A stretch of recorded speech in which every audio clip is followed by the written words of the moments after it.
Breaking news చూస్తున్నాం. పల్నాడు జిల్లా నరసరావుపేట మండలం ములకలూరు శివారులో దారుణం చోటు చేసుకుంది. పర్వతాల్ అనే వ్యక్తిపైన గడ్డపర్ర కర్రలతోటి దాడి చేశారు ప్రత్యర్థులు. ఘటనా స్థలంలోనే కుప్పకూలి మృతి చెందాడు పర్వతాలు. మృతుడు పర్వతాలు స్వగ్రామం అగ్రహారంగా గుర్తించారు. కొంతకాలంగా అగ్రహారంలో ఓర్చు ముసలయ్యకి వేముల వెంకటేశ్వర్లకి మధ్య వివాదాలు ఉన్నాయి. వివాదాల కారణంగా కొన్నేళ్లుగా దేశవరంలో నివాసం ఉంటున్నాడు పర్వతాలు. అగ్రహారంలో గడ్డి మోపు విషయంలో మరోసారి వాగ్వాదం చెలరేగింది. మల్కులూరు వద్ద పొలంలో ఉన్న వేముల వెంకటేశ్వర్లతో గొడవకు దిగాడు. మృతుడి తమ్ముడి కొడుకుకి తీవ్ర గాయాలయ్యాయి. అతన్ని ఆసుపత్రికి తరలించారు. పోలీసులు ఘటనా స్థలానికి చేరుకొని విచారిస్తున్నారు.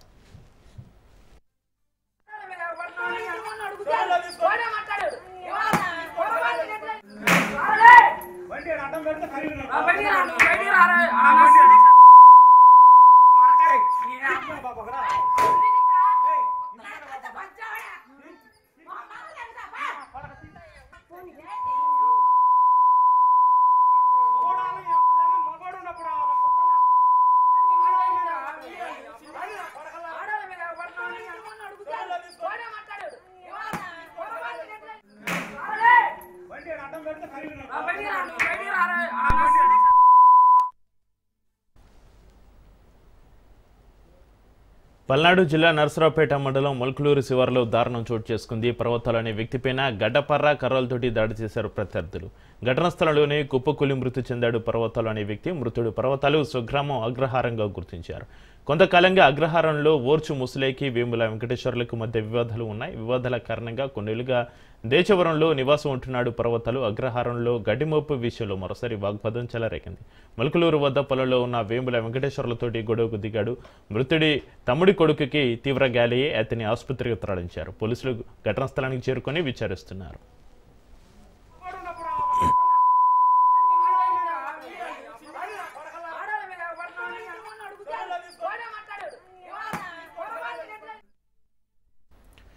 పల్నాడు జిల్లా నరసరావుపేట మండలం ములకలూరు శివారులో హత్యకు సంబంధించి మరింత సమాచారాన్ని మా ప్రతినిధి రమేష్ ఫోన్ లైన్ అందిస్తారు. రమేష్,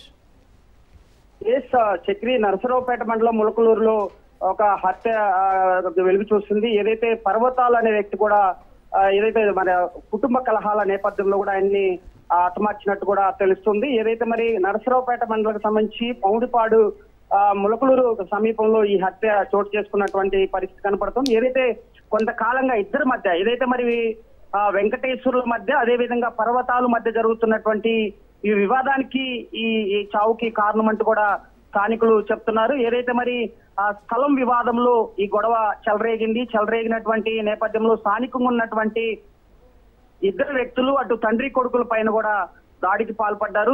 దాడికి పాల్పడినటువంటి నేపథ్యంలో కొడుకు కోటేశ్వరరావుకి తీవ్ర గాయాలయ్యి నరసరావుపేట ప్రభుత్వ ఆసుపత్రికి తరలించారు. ఏదైతే పర్వతాలు అక్కడికక్కడే గడ్డపలుగు తీసుకొని ఒక్కసారిగా కూడా దాడి చేసినటువంటి నేపథ్యంలో కూడా అక్కడికక్కడే కూడా మృతి చెందినటువంటి పరిస్థితి కనపడుతుంది. అక్కడ ఉన్నటువంటి కుటుంబ సభ్యులు కూడా అక్కడ ఉన్న పోలీసులకి సమాచారం ఇచ్చారు. అటు నరసరావుపేట రూరల్ పోలీసులు వారిని అదుపులో తీసుకునేందుకు కూడా ప్రయత్నించినటువంటి నేపథ్యంలో దుండగులు పరారైనటువంటి పరిస్థితి అయితే కనపడుతుంది. దీనిపైన కేసు నమోదు చేశారు. నరసరావుపేట ప్రభుత్వ ఆసుపత్రిలో తన తనయుడు కోటేశ్వరరావు చికిత్స పొందుతున్నాడు. పర్వతాలు కూడా మృతి చెందినట్టు కూడా డాక్టర్లు గుర్తించినటువంటి పరిస్థితి అయితే కనపడుతుంది. అయితే కేవలం ఈ స్థలం వివాదం కారణంగా గొడవకి ఏదైతే మరి హత్య జరిగేటువంటి కొద్దిసేపటి క్రితమే వారి ఇంటి దగ్గర కూడా వాగ్వాదం చోటు చేసుకున్నటువంటి పరిస్థితి. స్థానికులు కూడా వారిద్దరికి కూడా సర్ది చెప్పేటువంటి ప్రయత్నం జరిగినప్పటికీ కూడా అక్కడ ఆగ్రహంతో అక్కడ ఉన్నటువంటి ఇద్దరు వ్యక్తులు తన పైన దాడి చేశారు. పర్వతాల పైన దాడి చేశారు. అక్కడ దాడి చేసినటువంటి వెంటనే కూడా బలమైన ప్లేస్ లో గాయం అవడంతో కూడా అక్కడికక్కడ కూడా మృతి చెందినటువంటి పరిస్థితి కనపడుతుంది. ఏది ఏమైనా ఈ జరిగినటువంటి పట్టపగలు ఈ గొడవ జరిగినటువంటి నేపథ్యంలో కూడా అటు పోలీసులు కూడా వారిని పట్టుకునేందుకు కూడా ప్రయత్నాలు అయితే కొనసాగుతున్నటువంటి పరిస్థితి కనపడుతుంది. Chakri, right, thank you Ramesh.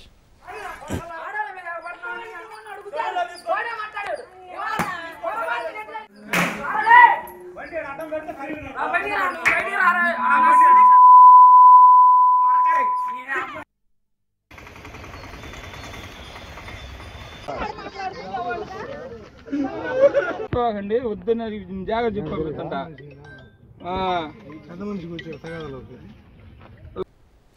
Medchal జిల్లా నాగరం మున్సిపల్ పరిధిలో జాగృతి అధ్యక్షురాలు కవిత పర్యటిస్తున్నారు. జాగృతి జనంబాటలో భాగంగా కవితకు జాగృతి నాయకులు ఘన స్వాగతం పలికారు. మున్సిపల్ పరిధిలోని పలు కాలనీలో పర్యటిస్తూ ప్రజా సమస్యలు అడిగి తెలుసుకుంటున్నారు. అనంతరం నాగరంలోని ప్రధాన రహదారిపై నాలను కవిత పరిశీలించారు. వర్షం పడితే మున్సిపాలిటీలోని కాలనీలన్నీ కూడా ముంపుకు గురవుతున్నాయని స్థానికులు తెలిపారు. సమస్యలను ప్రభుత్వం దృష్టికి తీసుకెళ్లి పరిష్కారం చూపుతామని కవిత హామీ ఇచ్చారు.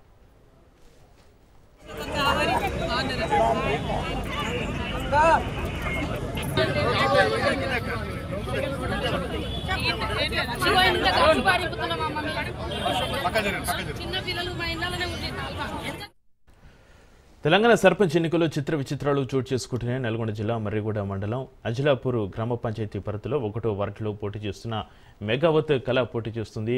1వ వార్డులో ఉన్న ప్రజలు తనను ఓటు వేసి గెలిపిస్తే రోజు ఇంటింటికి ½ లీటర్ పాలు 2 కోడిగుడ్లు ఉచితంగా ఇస్తారని ప్రకటించారు.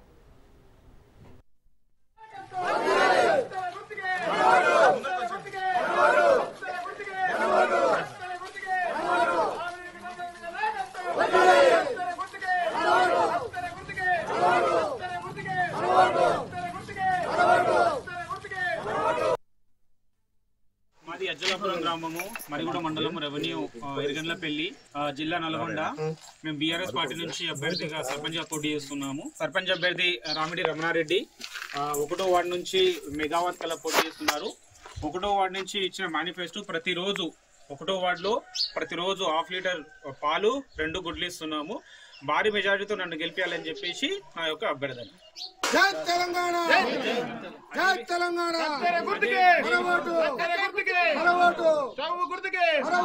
అదే విధంగా రామిడి రమణారెడ్డి గారిది కత్తెర గుర్తు, మెగావత్ కళా గారిది గ్యాస్ స్టవ్ పోయి భారీ మెజారిటీతో గెలిపించాలని మా యొక్క మనవి.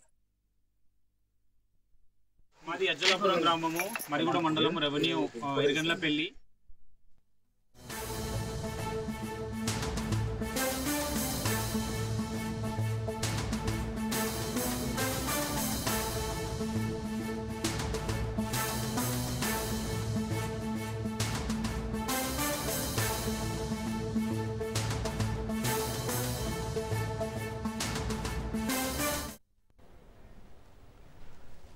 తెలంగాణ రైజింగ్ గ్లోబల్ సమ్మిట్కు సర్వం సిద్ధమైంది. రేపేలుండి 2 రోజుల పాటు గ్లోబల్ సమ్మిట్ జరగనుంది. గ్లోబల్ సమ్మిట్కు అతిరథ మహారాజులు, దిగ్గజ పారిశ్రామికవేత్తలతో పాటు పలు రంగాల ప్రముఖులు హాజరు కానున్నారు. గ్లోబల్ సమ్మిట్కు మొత్తం 3000 మంది ప్రముఖులు రానున్నారు.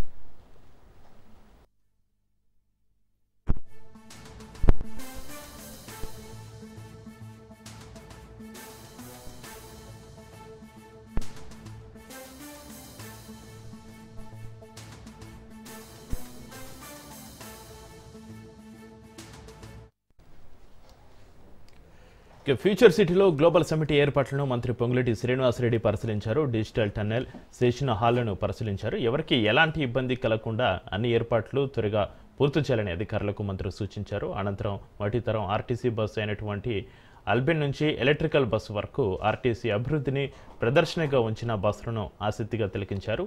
గ్లోబల్ సమ్మిట్ ద్వారా హైదరాబాద్ బ్రాండ్ ప్రపంచ దేశంలో హైదరాబాద్ వైపు చూస్తున్నాయన్నారు.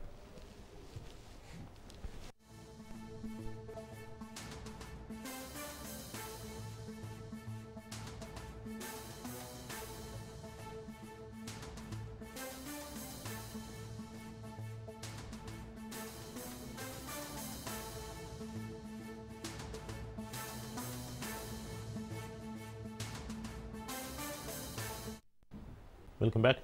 టీడీపీ ప్రభుత్వంపై బీసీవై పార్టీ జాతీయ అధ్యక్షుడు రామచంద్ర యాదవ్ ఆగ్రహం వ్యక్తం చేశారు. చంద్రబాబు, లోకేష్ చెరుకు రైతులకు ఇచ్చిన హామీలను విస్మరించారని రామచంద్ర యాదవ్ మండిపడ్డారు. చెరుకు రైతులకు ఇచ్చిన హామీలను అమలు చేయకపోతే పోరాటం తప్పదన్నారు. తమ అధికారంలోకి రాగానే రైతులను ఆదుకుంటామని చంద్రబాబు కల్లబొల్లి హామీలు ఇచ్చారన్నారు. ఆ మాటలు నమ్మి ఓట్లేసిన రైతులకు ఇప్పుడు కన్నీళ్లే మిగిలాయని రామచంద్ర యాదవ్ ఆవేదన వ్యక్తం చేశారు. టీడీపీ ప్రభుత్వం చెరుకు రైతులను ఇచ్చిన హామీలను వెంటనే అమలు చేయాలని ఆయన డిమాండ్ చేశారు.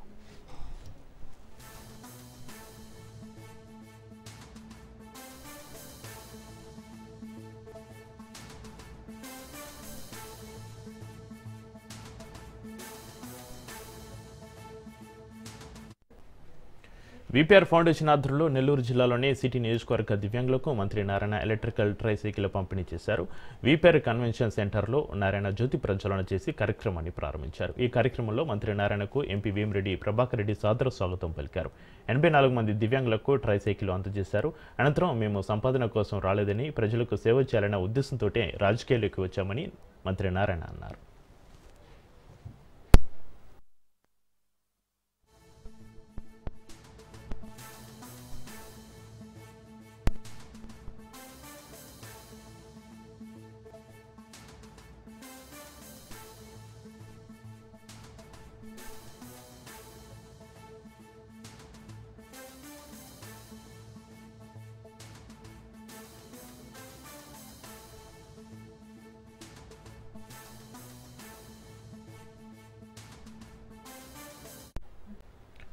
వాజ్పేయి శత జయంతి కార్యక్రమాలకు ఏపీ బీజేపీ సన్నద్ధమవుతుంది. అమరావతిలోని ఆఫీసులో కోఆర్డినేషన్ వార్ రూమ్ను ప్రారంభించారు. రాష్ట్ర అధ్యక్షుడు పివిఎన్ మాధవ్ డిసెంబర్ 11న ధర్మవరంలో బహిరంగ సభ ద్వారా బస్సు యాత్ర ప్రారంభం అవుతుంది అన్నారు. టెలికాం అత్యంత చౌకగా ఉండడానికి కారణం వాజ్పేయి అని గుర్తు చేశారు మాధవ్. డిసెంబర్ 25న అమరావతిలో బహిరంగ సభ ద్వారా యాత్ర ముగుస్తుంది అన్నారు. కూటమికి వాజ్పేయి పాలనే నిదర్శనమన్నారు. ఏపీ ఫార్మా ఐటీ హబ్గా మారబోతుందన్నారు పివిఎన్ మాధవ్.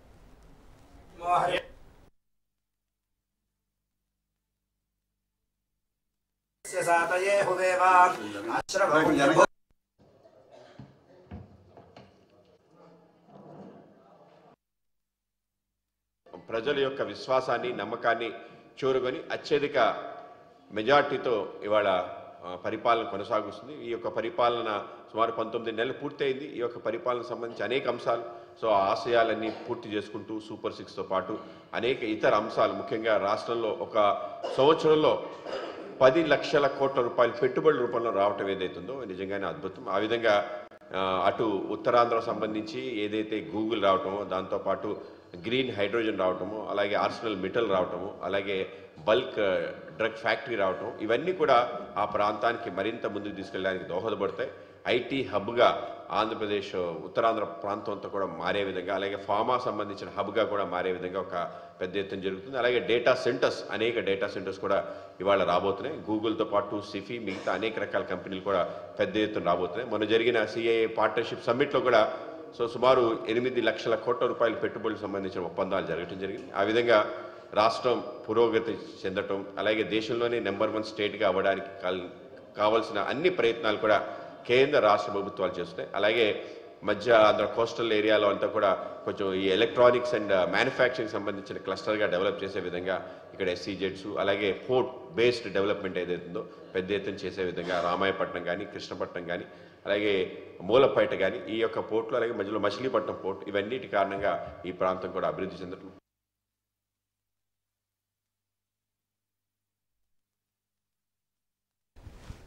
గోవులకు చెప్పులు కట్టి అవమానించిన దారుణ ఘటన మంచిర్యాల జిల్లాలో చోటు చేసుకుంది. వేమనపల్లిలోని బంజేరు దొడ్డిలో కొందరు గుర్తు తెలియని ఆకతాయిలు 14 ఆవులకు మెడలో చెప్పుల దండ వేశారు. ఈ దృశ్యాలను చూసిన బీజేపీ నాయకులు, స్థానికులు ఆగ్రహం వ్యక్తం చేశారు. పోలీసులకు సమాచారంతో ఘటనపై దర్యాప్తు ప్రారంభించారు. ఇక గోమాతను అవమానించిన వారిపైన కఠిన చర్యలు తీసుకోవాలని బీజేపీ నాయకులు, స్థానికులు డిమాండ్ చేస్తున్నారు.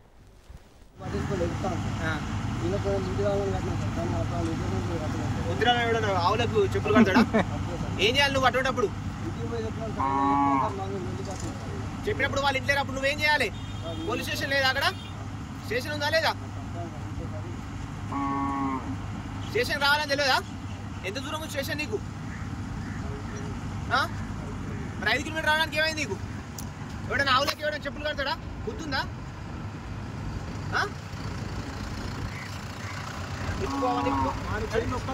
అందరం పోదాం సార్, చూద్దాం.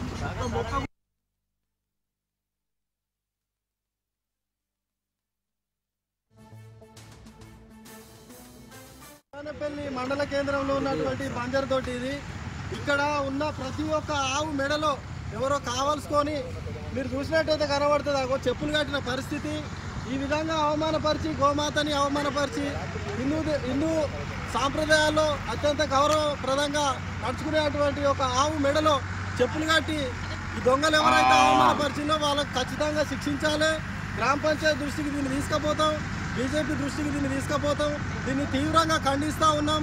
బీజేపీ పార్టీ తరఫున మా ఉన్నత అధిష్టానానికి కూడా దీన్ని చేరవేస్తాం. ఇది వేనపల్లి మండలం, మంచిర్యాల జిల్లా, వేనపల్లి గ్రామ పంచాయతీ పరిధిలో జరిగింది. ఇక్కడ ఉన్నటువంటి ఆవుల్లో కూడా అన్ని ఆవులలో కూడా చెప్పులు కట్టి ఉన్నాయి. దీని మీద శ్రీ సత్యసాయి జిల్లా నల్లచెరువు మండల కేంద్రంలో క్షుద్ర పూజలు కలకలం రేపే అర్ధరాత్రి గుర్తు తెలియని వ్యక్తులు మండల కేంద్రంలో జాతీయ రహదారికి ఆనుకుని ఉన్న ఆర్ఎంపీ శంకర్ ఇంటి ముందు క్షుద్ర పూజలు చేశారు. ఇంటి ముందే ముగ్గులు, నిమ్మకాయలు, వేపాకు, నల్లేరు బొమ్మలను గమనించిన యజమాని ఒకసారిగా కంగుతిన్నాడు. దీంతో గ్రామస్తులు భయభ్రాంతులకు గురయ్యారు. ఈ నెల 3న స్థానిక జిల్లా పరిషత్ పాఠశాలలో గుర్తు తెలియని వ్యక్తులు చేసిన ఘటన మరొక ముందే మళ్ళీ ఇలాంటి ఘటనతోటి మండల వ్యాప్తంగా చర్చనీయాంశమైంది. మండల కేంద్రంలోనే నిద్రపోతున్న సమయంలోనే ఈ క్షుద్ర పూజలు జరుగుతున్నట్లు గ్రామస్తులు గుర్తించారు. రాత్రి సమయంలో గ్రామంలో పోలీసులు గస్తీ నిర్వహించాలని గ్రామస్తులు డిమాండ్ చేస్తున్నారు.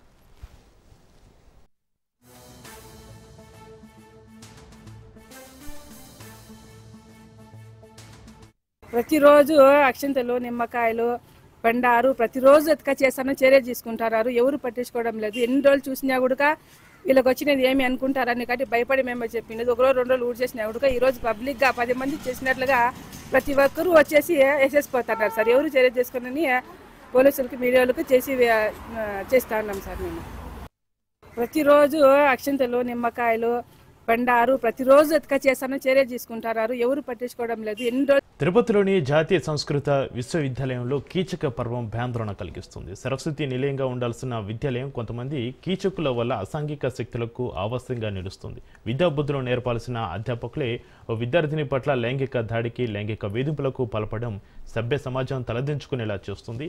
ఎన్ఎస్ యూనివర్సిటీలో జరిగిన దుర్ఘటనపైన మా ప్రతినిధి నారాయణ రెడ్డి మరింత సమాచారాన్ని అందిస్తారు. తిరుపతిలోని జాతీయ సంస్కృత విశ్వవిద్యాలయంలో కీచక పర్వం చోటు చేసుకునింది. యూనివర్సిటీలోని ఎడ్యుకేషన్ డిపార్ట్మెంట్ లో అసిస్టెంట్ ప్రొఫెసర్ గా పనిచేస్తున్న లక్ష్మణ్ కుమార్ అదే యూనివర్సిటీలో డిగ్రీ చదువుతున్న ఫస్ట్ ఇయర్ చదువుతున్న ఓ విద్యార్థిని పట్ల లైంగిక దాడికి పాల్పడ్డాడు. ఆమెకు మాయమాటలు చెప్పి ఆమెను లోపరుచుకుని కామవాంఛను తీర్చుకున్నట్లు పెద్ద ఎత్తున ఆరోపణలు చెలరేగుతున్నాయి. ఇదే నేపథ్యంలో ఎవరైతే అసిస్టెంట్ ప్రొఫెసర్ గా ఉన్న లక్ష్మణ్ కుమార్ ఆ అమ్మాయితో ఏకాంతంగా ఉన్న దృశ్యాలను తన సెల్ ఫోన్ లో చిత్రీకరించిన అసిస్టెంట్ ప్రొఫెసర్ శేఖర్ రెడ్డి ఆ అమ్మాయిని తరచూ లైంగిక దాడికి పాల్పడే విధంగా ఆ అమ్మాయిని వేధించేవాడు. ఈ విషయం ఆలస్యంగా వెలుగులోకి వచ్చింది. అయితే అప్పటికే ఆ అమ్మాయి ఎవరైతే ఉన్నారో ఆ అమ్మాయి యూనివర్సిటీలోని వీసీ జిఎస్ఆర్ కృష్ణమూర్తికి కూడా ఫిర్యాదు చేయడం జరిగింది. తనను లైంగికంగా వేధిస్తున్నారని చెప్పి ఆధారాలతో పాటు ఆ యొక్క వీసీకి చెప్పడంతో ఆయన దానిపైన ఒక కమిటీని వేసి ఎవరైతే దీనికి కారకుడైనాడో ఆ యొక్క అసిస్టెంట్ ప్రొఫెసర్ శేఖర్ రెడ్డి అదేవిధంగా లక్ష్మణ్ కుమార్ పైన చర్యలు తీసుకోవాలనే విధంగా కూడా వారిని ఇద్దరిని సస్పెండ్ చేయడం కూడా జరిగింది. అయితే ఈ విషయం పైన వెస్ట్ పోలీస్ స్టేషన్ పరిధిలో ఉన్న పోలీసులకు ఈ సమాచారాన్ని అందజేయాలని చెప్పి వర్సిటీ సిబ్బంది ప్రయత్నం చేశారు. అయితే పోలీసులు మాత్రం ఎవరైతే బాధితురాలు ఉన్నారో ఆ అమ్మాయి స్వయంగా వచ్చి రాతపూర్వకంగా ఫిర్యాదు చేస్తేనే తాము ఎఫ్ఐఆర్ ఫైల్ చేస్తామని చెప్పి కూడా చెప్పడం జరిగింది.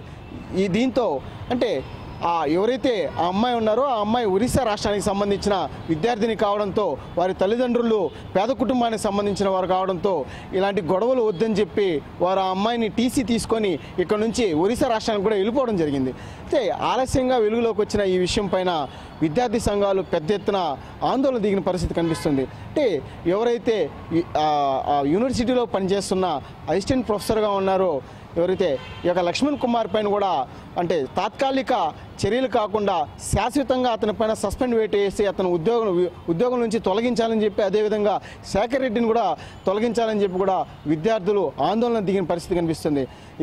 ఈ యొక్క విషయం బయటకు పొక్కడంతో యూనివర్సిటీలోని రిజిస్ట్రార్ ఎవరైతే ఉన్నారో రజనీకాంత్ శుక్లా కూడా వెస్ట్ పోలీసులకు హుటాహుటిన ఫిర్యాదు చేయడం జరిగింది. ఈ ఫిర్యాదు పైన ఎవరైతే లక్ష్మణ్ కుమార్ శేఖర్ రెడ్డి ఉన్నారో నిందితులు వారిపైన కూడా 4 సెక్షన్ల కింద కూడా కేసులు నమోదు చేయడం జరిగింది. అంటే ఆలస్యంగా వెలుగులోకి రావడంతో ఒక్కసారిగా యూనివర్సిటీలో విద్యార్థులందరూ భయాందోళనకు గురయ్యారు.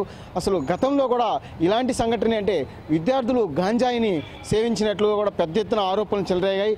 ఆ తర్వాత కూడా ఈ యొక్క నేపథ్యంలోనే తాజాగా ఈ యొక్క విద్యార్థిని పట్ల ఎవరైతే ప్రొఫెసర్లు ఉన్నారో లైంగిక దాడికి పాల్పడడం కూడా తీవ్ర దుమారాన్ని రేపుతుంది.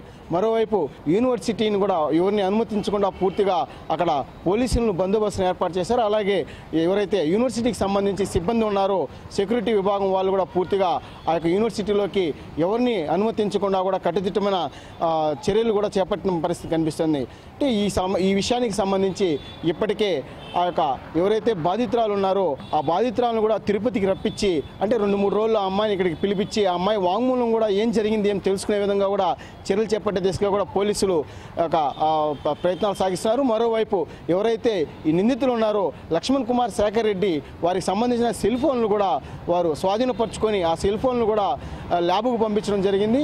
ఆ యొక్క ఏవైతే డిలీట్ చేశారో ఆ డిలీట్ను కూడా రికవరీ చేసే పరిస్థితి కూడా పూర్తిగా కనిపిస్తుంది. అంటే పూర్తిగా విశ్వవిద్యాలయాలు సరస్వతి నిలయాలుగా ఉండాలి. గురువులు ఎంతో బాధ్యతగా ఆ యొక్క విద్యార్థులకు వారి భవిష్యత్తుకి ఒక బాటలు వేసే విధంగా ఉండాల్సిన గురువులే విద్యార్థిని పట్ల కీచకులుగా మారడం యొక్క సభ్య సమాజం తలదించుకునే విధంగా ఉందని కూడా ఓవైపు తల్లిదండ్రులు మరోవైపు యొక్క యూనివర్సిటీ సిబ్బంది కూడా ఆగ్రహాన్ని వ్యక్తం చేస్తున్న పరిస్థితి కనిపిస్తుంది.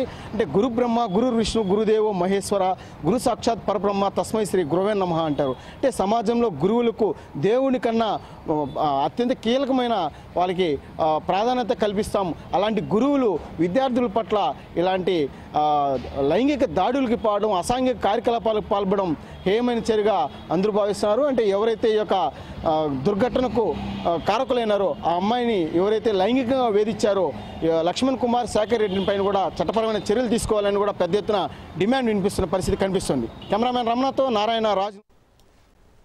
భద్రాద్రి కొత్తగూడెం జిల్లా పినపాక నియోజకవర్గంలోని బీఆర్ఎస్ శ్రేణులు నిరసన చేపట్టారు. మనుగూరు అంబేద్కర్ సెంటర్లో కార్యకర్తలు చేపడుతున్న నిరసనల్లో మాజీ ఎమ్మెల్యే కాంతారావు పాల్గొన్నారు. సింగారంలో బీఆర్ఎస్ పార్టీ బలపరిచిన సర్పంచ్ అభ్యర్థి ఎన్నికల ప్రచార వాహనంపైన కాంగ్రెస్ కార్యకర్తలు దాడి చేయడం తీవ్ర ఉధృత పరిస్థితులకు దారితీసింది.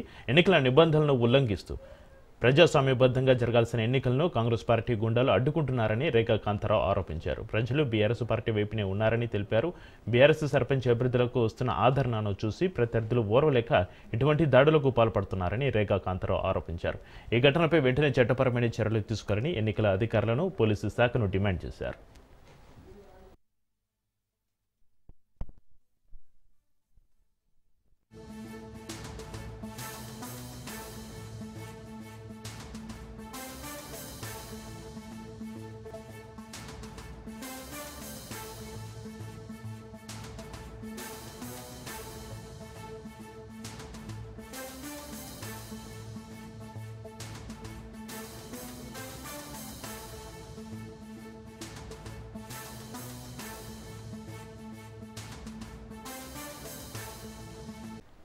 తిరుమల శ్రీవారిని ప్రముఖులు రాజకీయవేత్తలు దర్శించుకున్నారు. వీఐపీ విరామ సమయంలో ఏపీ హైకోర్టు న్యాయమూర్తి కె సురేష్ రెడ్డి స్వామివారిని దర్శించుకుని మొక్కులు చెల్లించుకున్నారు.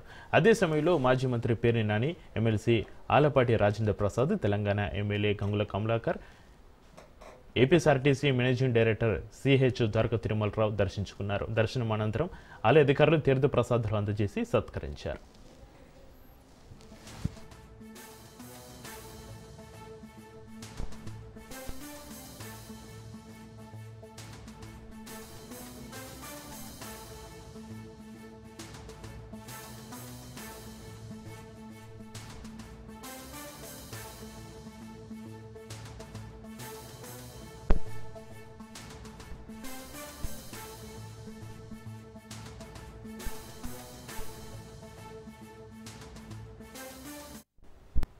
వికారాబాద్ జిల్లాలో ఆధ్యాత్మిక శోభ సంతరించుకుంది. పరిగి పట్టణంలో అంగరంగ వైభవంగా అయ్యప్ప స్వామి ఊరేగింపు కార్యక్రమం జరిగింది. అయ్యప్ప స్వామి గుడి నుంచి బార్బేటు హనుమాన్ మందిర్, బోయవాడ, గన్సీ రోడ్, పురవీధుల మీదుగా మణికంఠుడి రథయాత్ర సాగింది. భజనలు, ఆటపాటలతోటి కన్నుల విందుగా అయ్యప్ప స్వామిని ఊరేగించారు. ఊరేగింపులో గురుస్వాములు, పరిగి పట్టణ ప్రజలు పాల్గొన్నారు.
అలస్కా కెనడియన్ భూభాగమైన యూకాన్ మధ్య సరిహద్దుకు సమీపంలో భారీ భూకంపం సంభవించింది. భూకంప తీవ్రత రిక్టర్ స్కేల్ పైన 7.0గా నమోదైంది. దాదాపు 30 సార్లు భూప్రకంపనలు వచ్చినట్లుగా తెలుస్తుంది. ఈ భూకంపం కారణంగా ఎలాంటి సునామీ హెచ్చరికలు జారీ కాలేదు. ప్రాణ ఆస్తి నష్టం వివరాలు ఇంకా తెలియాల్సి ఉంది.